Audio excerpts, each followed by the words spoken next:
Utica Common Council once again addressing legislation regarding term limits for city officials. News Channel 2's Caitlin Erla joins us now in studio to tell us all about the new legislation that was discussed tonight. Caitlin, good evening. Good evening, Jason. Term limits for the city officials have been discussed at the last two council meetings.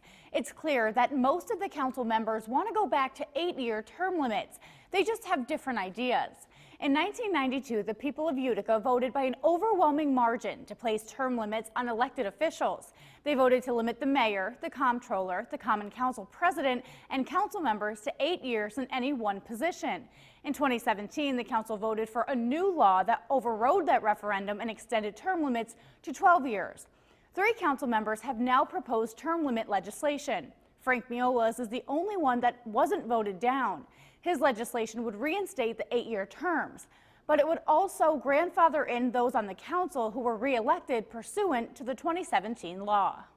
They'll be affecting the council after this about what they're going to be running to. So if you win in 21, in 22 or 23, if you run, you're running for a different term.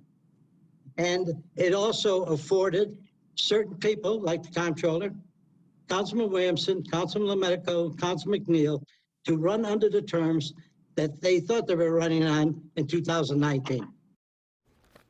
The legislation is now on the table, which means it could be voted on at the next meeting on December 16th.